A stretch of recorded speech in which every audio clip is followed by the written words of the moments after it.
October 14, 1944. A staff car rolls along a quiet road near Hellingen, just outside Ulm, beneath a low, grey sky. Inside the car sits Field Marshal Erwin Rommel, the man Germany once celebrated as the Desert Fox, the commander whose name had been printed in headlines and spoken with pride in homes that had already begun to ration hope. He is not being driven to a headquarters, and he is not being driven to the front. He is being driven to an ending that has already been decided for him. In the front seat, two men from Berlin sit stiffly, careful with their words, careful with their faces. In the back, Rommel's posture is straight, but his eyes are far away, fixed on something that is not on this road and not in this moment. He understands what this ride is. It is not an arrest. It is not a trial. It is a choice presented as mercy, and it is mercy designed to protect the regime, not the man. Subscribe to the channel if you want more full documentary stories like this, told scene by scene, from the moment history turns and never turns back.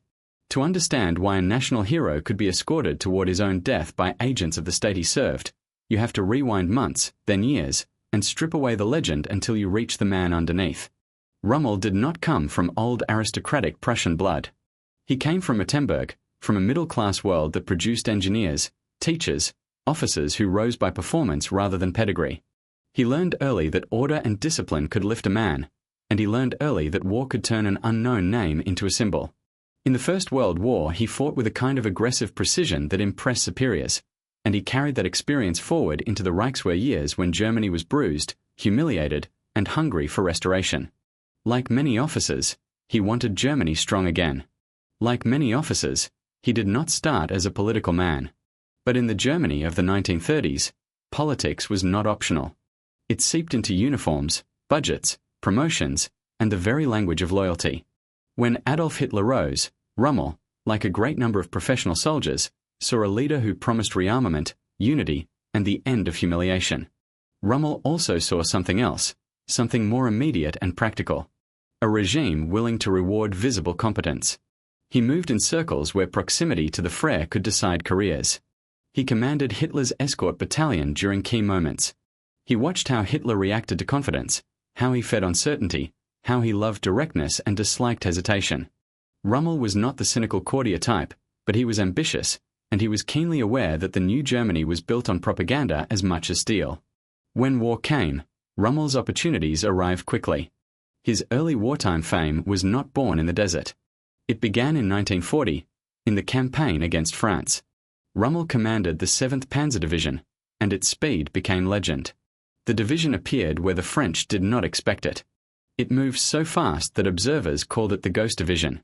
In those weeks, Rommel's leadership style became clear. Forward, aggressive, impatient with delay, often on the edge of what higher commands considered safe. It was risky. It was also effective. Germany wanted heroes who looked unstoppable. Rommel fit the image, and the image fit him. Then came North Africa, and with it the name that would follow him to the end. The Desert Fox. The Africa Corps. Sunlit photographs. Captured British equipment. Maps spread on sand tables. The story of Rommel in Africa is often told as a contest of genius between commanders, but it was also a story of supply lines, fuel shortages, and strategic impossibility. Rommel could win battles and still lose the war because the Mediterranean was not kind to German logistics and because Germany's wider priorities lay elsewhere. Still, for a time, Rommel gave Germany something it desperately wanted. Victories that felt clean, dramatic, and personal.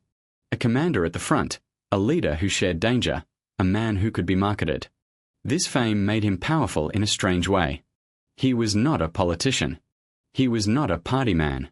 But his name carried weight, and in Hitler's Germany, weight could be used, feared, or resented. Rommel's relationship with Hitler was complicated. There was admiration, gratitude for promotion, and genuine belief that Germany's war effort needed unity. There was also frustration. Rommel's campaigns taught him what happens when decisions are made far away by men who do not see the battlefield. He could charm Hitler when he had to, but he could also argue. As the war turned, arguing became more dangerous. After Africa collapsed and Allied forces broke Axis control, Rommel returned to Europe. He was given responsibilities tied to the defense of the West. The Atlantic Wall. The idea of fortifying a coastline from Norway to France. The reality of trying to do it with limited resources while air power and industrial superiority sat on the other side of the channel. Rommel inspected beaches, studied tide patterns, demanded mines, demanded obstacles, demanded concrete, demanded speed. He had learned in Africa that mobility mattered, but he also recognized that in France, against an invasion supported by massive air power, the old methods might not work. The enemy would own the sky. The enemy could paralyze movement. That meant the invasion had to be stopped at the waterline or within hours, before Allied forces could consolidate. Here Rommel clashed with others in the German command structure, including those who believed panzer reserves should be held back for a decisive counterattack under centralized control.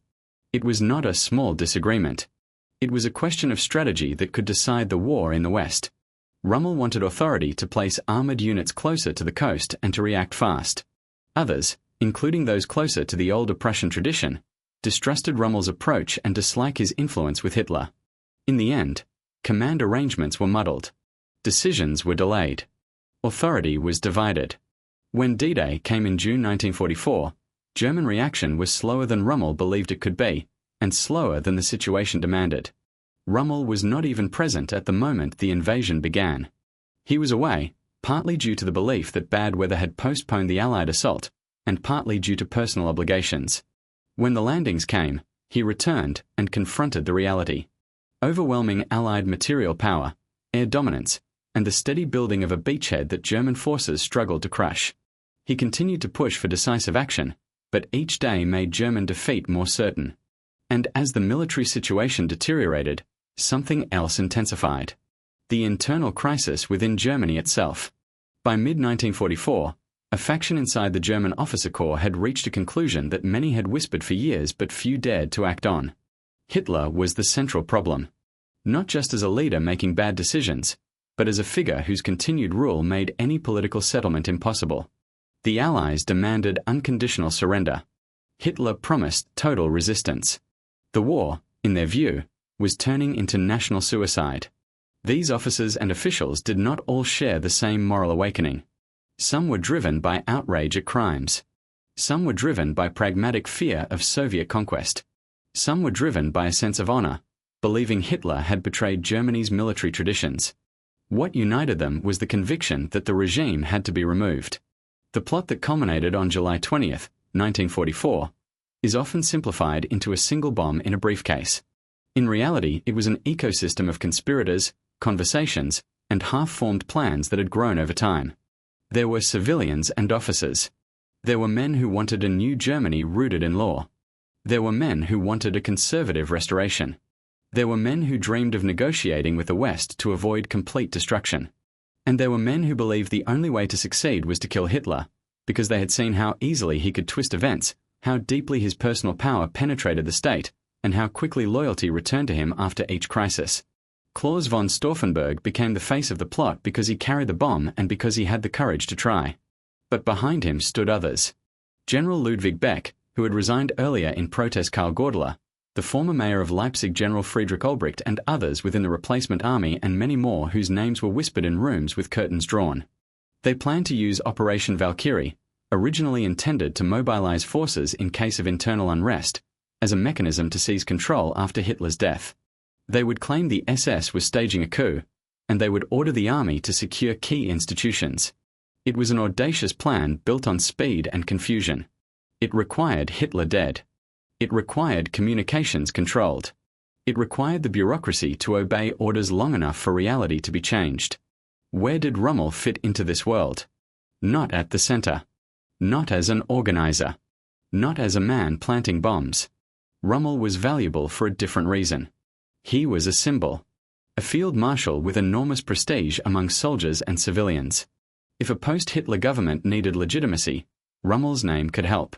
If Germany needed to reassure the West that this was not a mere power shuffle but a real change, Rommel's reputation could serve as a bridge. That is why conspirators wanted him. That is also why the regime would later fear him. Rommel's own evolution toward opposition was shaped by the front and by the costs of the war. He had seen defeat. He had seen the imbalance of resources. He understood that continuing to fight meant bombing raids reducing German cities to ash, families dying, and the country being occupied on terms that would be far worse the longer the war lasted. He also understood something about Hitler's psychology. Hitler did not bend. Hitler did not negotiate. Hitler saw compromise as weakness, and weakness as betrayal. If Germany was to be saved from total ruin, Hitler had to be removed from the equation. Rommel began to speak more openly, at least among trusted circles, about the need to end the war. But there is a crucial distinction that defines Rommel's later fate. He did not openly embrace assassination. The moral and practical debate among conspirators was intense. Some believed killing Hitler was justified to stop crimes and save Germany. Others feared it would create martyrdom, plunge the country into civil war, or stain the army with the act of murder. Rommel, by several accounts, leaned toward arresting Hitler and putting him on trial, or forcing his removal through political means. That may sound naive given Hitler's control, but it reflected Rommel's sense of military honor and his awareness of how Germans might react. Rommel wanted the war ended. He wanted Hitler gone. But he did not want to be the man who ordered a killing. This position placed him in a dangerous middle. To the hardcore conspirators, it made him unreliable.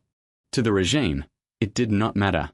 In a dictatorship under pressure, nuances collapse. You are either loyal or you are suspect. The very fact that Rommel was talking about ending the war and negotiating could be interpreted as treason. The turning point came on July 17, 1944, 3 days before the attempt on Hitler's life. Rommel was traveling in his staff car near the front in Normandy when Allied aircraft attacked. The car was hit, Rommel was thrown, and he suffered serious injuries including head trauma. He was evacuated and began a period of recovery.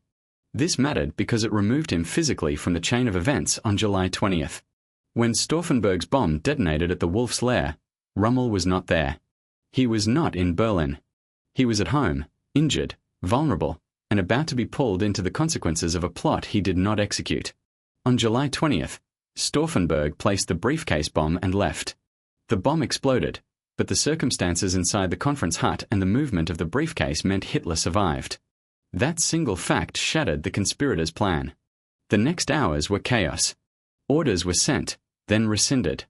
Some commanders hesitated. Some demanded proof. Communications were contested. In Berlin, conspirators tried to push Operation Valkyrie forward anyway, hoping Hitler was dead or hoping to force a fait accompli. But the regime system of loyalty and fear snapped back quickly. Once Hitler's survival was announced, the plot began to unravel. What followed was not merely an investigation. It was an internal purge with a thirst for blood. The Gestapo and SS interrogated suspects, used torture, collected names, and widened the net.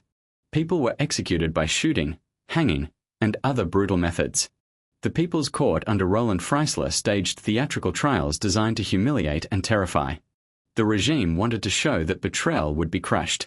It also wanted to isolate the army from the population, to paint conspirators as a small group of aristocratic traitors rather than desperate patriots trying to stop catastrophe. Rommel's name emerged during this storm through testimony and suspicion.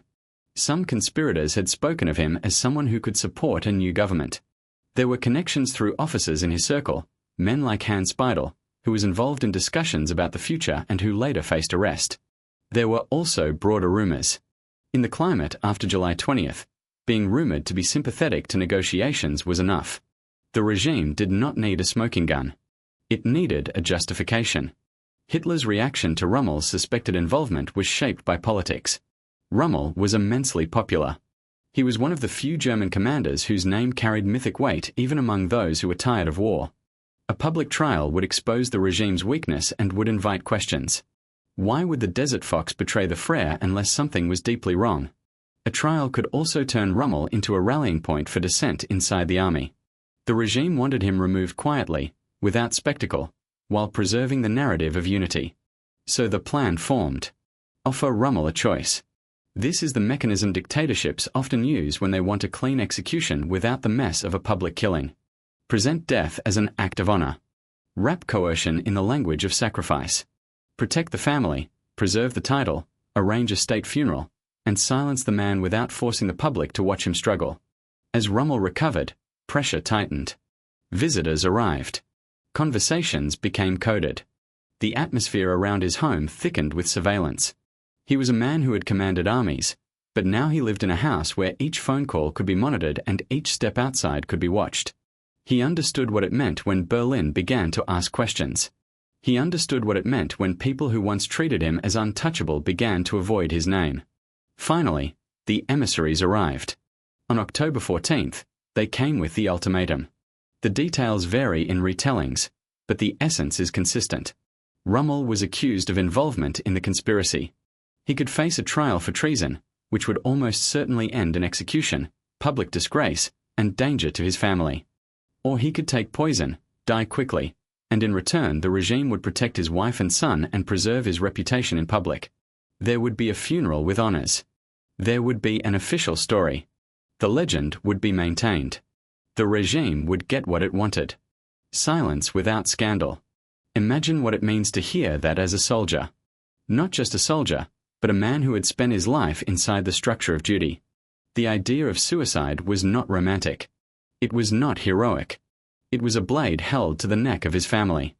The regime was saying, in effect, we can destroy everyone you love, and we can also rewrite your life so that your achievements become shame. Or you can make this clean. You can go quietly. You can spare them. Rommel had lived around violence, but this was a different kind. It was violence disguised as choice. Rommel asked for time. He spoke with his wife. He spoke with his son, Manfred, who was still young but old enough to understand fear. He did not tell the public story. He did not have the luxury of writing a manifesto. He had minutes, hours at most, to decide whether to gamble that the regime would show mercy after trial.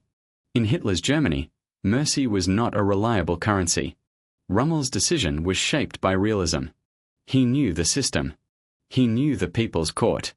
He knew what happened to those who fell. He had seen enough of the regime's cruelty to understand that promises were often lies, but he also understood that his death could at least remove one lever of control. If he died honorably, the regime might leave his family intact because it benefited them to do so. If he fought publicly, they might make an example of him. So he chose the poison. That brings us back to the car on the road near Heilingen. Rommel dressed carefully, as if the act of putting on the uniform could impose some dignity on a moment designed to humiliate him. He left his home with a calm that those around him would later describe as composed, almost detached. This calm is sometimes portrayed as courage, but it can also be seen as the numbness of a man who understands that resistance is no longer possible. In a staff car, accompanied by the men who had delivered the ultimatum, he rode away. At some point, the car stopped. The capsule was offered. Rommel took it. Within minutes, he was dead. The official announcement said he died of the injuries he had suffered in July. There were statements praising his service. There was a funeral. The public was given the version the regime wanted. The Desert Fox had died as a hero. The truth was kept behind the curtains, whispered among those who dared. Rommel's story raises questions that do not resolve cleanly. Was he truly loyal to Germany but not to Nazism? Or is that a comforting simplification? Rommel served the regime for years. He benefited from it. He was part of the war machine that conquered Europe. At the same time, his later opposition, whatever its motives, was real in its consequences. He came to believe Hitler's leadership was catastrophic. He supported the idea of ending the war and negotiating. He accepted that Hitler had to be removed. He paid with his life, even if he did not carry the bomb. What makes his end so haunting is that it exposes how totalitarian power works on even its most celebrated servants. Rommel was not a dissident in a basement printing leaflets. He was a field marshal and national icon. And yet, when he became inconvenient, the state could still corner him in his own home and offer him death as the only way to protect the people he loved. To tell this story honestly, you have to hold two truths at once. Rommel was not a saint. He was a German officer shaped by his time, his class, and his ambition. He fought for a state that committed vast crimes. But he was also a man who reached a line, late but clearly, where continuing loyalty meant complicity in a national catastrophe. At that line, he tried to steer Germany away from the abyss, not through a dramatic assassination but through removal, negotiation, and an end to the war. The regime interpreted that as betrayal, because in a regime built on personal loyalty, reality itself is treason. The conspiracy of July 20th was born out of desperation and contradiction. Some conspirators were driven by conscience, others by strategy, others by fear of Soviet vengeance. They were not unified by ideology, only by the belief that Hitler had to go. That lack of unity mattered. It made planning harder. It made trust fragile. It made the post-Hitler vision uncertain. But even if they had been perfectly united, the attempt still depended on the simplest, cruelest variable: whether the bomb killed Hitler. It did not. And once Hitler lived, the regime's machinery of revenge turned with terrifying speed. The purge after July 20th revealed how deeply friends betrayed friends. Under torture, names poured out. The regime weaponized confession. It did not require certainty. It required a narrative. The Frere had been betrayed, and the betrayal would be punished. Trials were turned into public theatre. The People's Court was not a court. It was a stage, and the audience was the nation. The goal was not justice. The goal was intimidation. In that context, Rommel's choice was not a mercy. It was a calculated decision by Hitler and his inner circle to eliminate a threat while preserving a myth. A public trial would have forced the regime to confront the question of why such a decorated commander would oppose Hitler. It would have shown fractures in the army. It would have undermined the illusion of unity at a time when Germany could least afford it. By arranging a quiet death, they kept control of the story. Rommel's family, especially his son, carried the weight of that silence.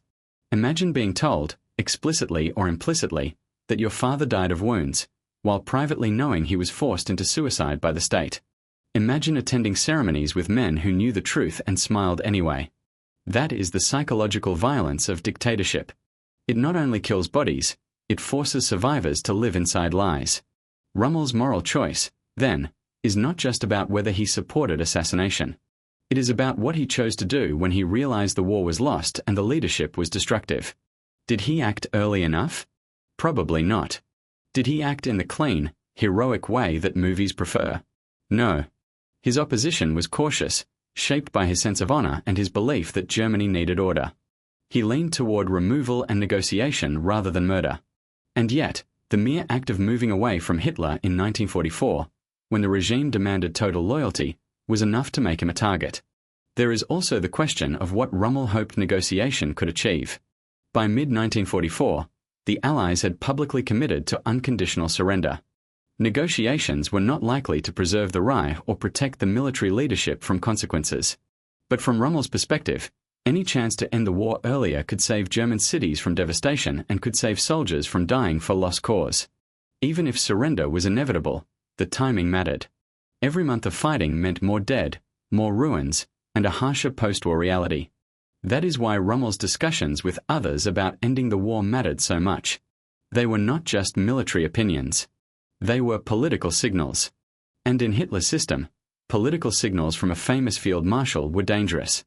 Dictators fear generals not only because generals command troops, but because generals can become alternative symbols of loyalty. A soldier might follow the Frere, but a soldier might also follow a field marshal who embodies the real Germany, the professional army, the idea of honor. Rommel represented that possibility. The story also forces us to confront a broader truth about the German officer corps. Many officers did not oppose Hitler until the war was clearly going to be lost. That does not mean their opposition was meaningless. It means it was entangled with self-interest, with fear of defeat, with the instinct to preserve the nation. Some were motivated by conscience, but many were motivated by the strategic fact that Hitler's leadership was irrational and suicidal. Rommel belonged to that late turning. He was not a man who rejected the regime from the start. He was a man who changed under pressure of reality. And reality, by 1944, was crushing. The East was collapsing. The West had been breached. German cities were burning under Allied bombing. Families were burying sons. The promises of quick victory were gone. Hitler responded by demanding more sacrifice, more loyalty, more death. In that environment, the idea of removing Hitler was not just a political act. It was an act of survival. The irony is that the men who tried to remove him were accused of betraying Germany, while in many cases they believed they were trying to save it. That irony is at the heart of Rommel's tragedy. He had been celebrated as a hero of Germany. He had served its war effort with fierce competence. And when he concluded that the leader of that effort was destroying the nation, he was treated as a traitor. The final ride, then, becomes symbolic. A field marshal who once drove forward through desert storms is now driven quietly through a peaceful German landscape toward death. The war is no longer about maneuver and daring. It is about paperwork, surveillance, and fear. Two men from Berlin in the front seat, representing the state's cold authority, and a man in the back seat, representing the army's fading honor, traveling together in silence. Outside, ordinary life still exists in fragments. Trees, roads, houses, people who might not know what is happening inside the car. That contrast is chilling. Great historical turning points often happen not in dramatic halls but in ordinary places, on ordinary roads, in vehicles that could belong to anyone. When the official announcement came, many Germans accepted it. Some suspected something. Rumors traveled. But open discussion was impossible. The regime controlled information. It controlled newspapers. It controlled funerals. It controlled what could be said aloud. Even grief was regulated. After the war, Rommel's image became a battlefield of memory. Some wanted him to be a clean symbol of a good German, a professional soldier who opposed Hitler. Others pointed out his participation in aggressive war and his benefits under the regime.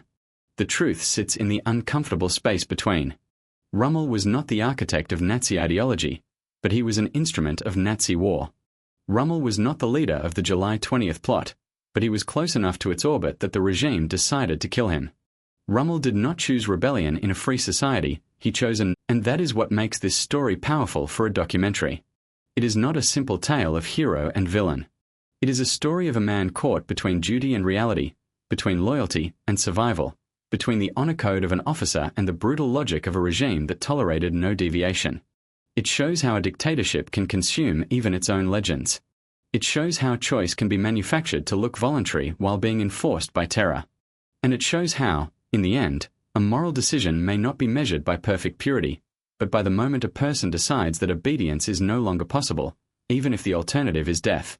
On that October day, Rommel did what he believed would protect his family and preserve some fragment of dignity. He did not stand before a court and denounce Hitler. He did not lead troops against Berlin. He did not create a dramatic last speech. He died quietly, and the regime tried to turn his death into propaganda. Yet the very need for that propaganda reveals the regime's fear. If they had truly believed Rommel was insignificant, they would have hanged him publicly and laughed. They did not. They treated him like a dangerous symbol, because that is what he was. In the end, the Desert Fox was not defeated by an enemy tank or a battlefield trap.